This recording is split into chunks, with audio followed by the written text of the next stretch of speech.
अवधूत चिंतन श्री गुरुदेव दत्त श्री स्वामी समर्थ. नमस्कार, मी रोहिणी परत एकदा तुमच्यासाठी एक खूप महत्त्वाचा व्हिडिओ घेऊन आलेली आहे. आणि आजच्या व्हिडिओमध्ये मी तुम्हाला एक असा थरारक अनुभव सांगणार आहे.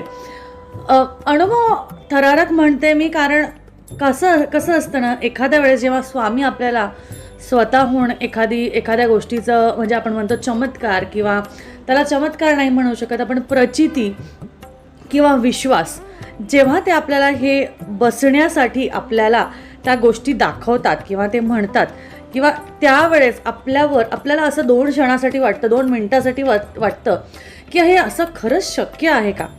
आणि तेच खरंच शक्य आहे हे आपल्याला कळून चुकण्यासाठी स्वामी आपल्या कुठल्याही गोष्टीसाठी जेव्हा त्यांना कधी आनंद होतो, जेव्हा त्यांना वाटतं की माझा भक्त हा खूप खूप खूप प्रामाणिक आहे, त्यावेळेस स्वामी आपल्यासाठी नक्कीच एक असा छोटासा का होईना एक छोटीशी प्रचिती किंवा छोटासा अनुभव आपल्याला देऊन जातात आणि त्याने आपलं आयुष्य बदलून जातं. तसंच एक छोटासा अनुभव मी तुमचा शेअर करणार आहे. पुण्यातील हडपसर स्वामी समर्थ मठातला हा अनुभव आहे. मी अगदी थोडक्यात हा अनुभव तुम्हाला सांगते. बऱ्याचशा ठिकाणी तुम्ही हे अनुभव ऐकलंही असेल, तर मी तोंडी तुम्हाला सांगणार आहे, अगदी थोडक्यात सांगणार आहे. कारण कसं आहे ना, ह्यातला भाव आणि ह्यातलं आपण म्हणतो ना की जी महत्त्वाची गोष्ट आहे ती आपल्याला जाणून घ्यायची आहे. जो अनुभव आहे तो का आपण सगळ्यांना सांगायचा आणि त्यातनं काय साध्य होणार आहे या मागचाच या व्हिडिओच्या मागे हेतू आहे. तर बघा, पुण्यातील हडपसर मठातलं हडपसर स्वामी समर्थ मठातला हा अनुभव आहे. एक दाम्पत्य होतं, एक काका होते आणि ते दोघं जण म्हणजे नवरा बायको, ते दोघं स्वामी समर्थ महाराजांचे खूप खूप खूप मोठे भक्त होते. खूप मोठे भक्त म्हणजे आपल्यासारखेच, म्हणजे आपण स्वामींना कसं रोज स्वामी समर्थांच्या मठात जाणं, तिकडे भुपाळी आरतीला हजेरी लावणं, अशा सगळ्या गोष्टी ते करत असायचे. एकदा काय झालं, ते दररोज भुपाळी आरतीला, संध्याकाळच्या आरतीला वगैरे तिथे कायम असायचे. एकदा ते काका जे आहेत ते काका सकाळी त्यासाठी निघाले आणि त्यावेळेस काकूंना काही कारणास्तव त्यांच्या ज्या धर्मपत्नी होत्या त्यांना काही कारणास्तव जायला जमलं नाही किंवा त्या दिवशी त्या आल्या नाही. आणि त्या मठात दरवेळेस कोणत्या आरतीसाठी म्हणा किंवा कुठल्याहीसाठी भरपूर लोक तिथं जमायचे. तर त्या दिवशी ते काका एकटेच गेले आणि त्यांच्या ज्या पत्नी होत्या त्या सुद्धा गेल्या नाही आणि ते एकटे गेले. आणि बघतात तर काय, तर त्या स्वामी समर्थ मठात त्या दिवशी त्यांच्याशिवाय दुसरं कोणीच नव्हतं. कोणीच नव्हतं. ते बघताय, तिकडे बघितलं त्यांना, बाकी कोणीही दिसलं नाही. ते विचार करू लागले अजून कसं कोणी आलं नाही. कारण तिकडे कसं मठात कसं असतं, सगळे एकमेकीने मिळून कोणी आरतीची तयारी करतं, कोणी कशाची तयारी करतं, अशा गोष्टी करत असतात. तेवढ्यात त्यांनी स्वामींची पूजा करायला सुरुवात केली. त्यांनी विचार केला की ठीक आहे, लोक येतील त्या हिशोबाने मी माझी सुरुवात करतो.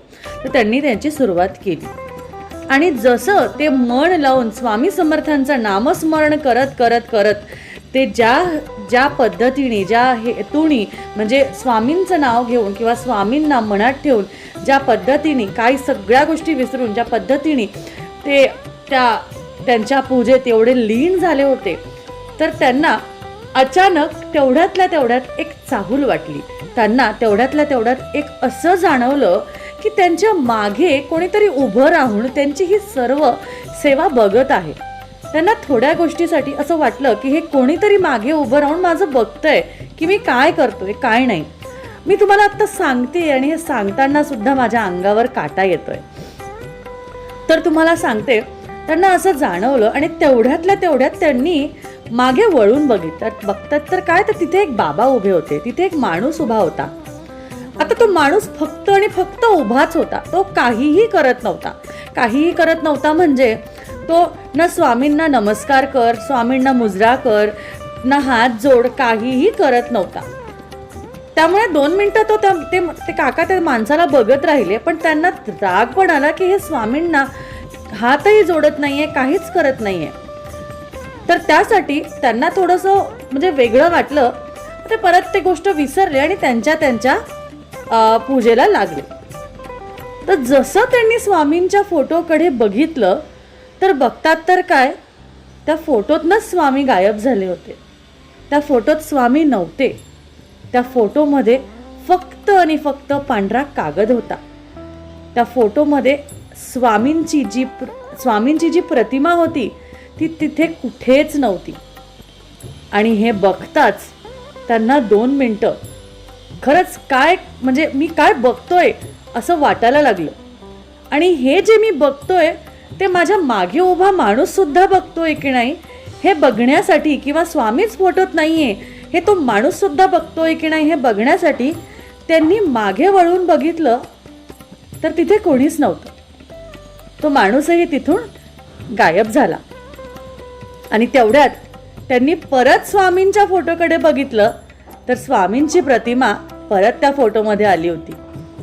2 मिनिटासाठी त्या काकांना अंगावर काटाच आला, शहारेच आले.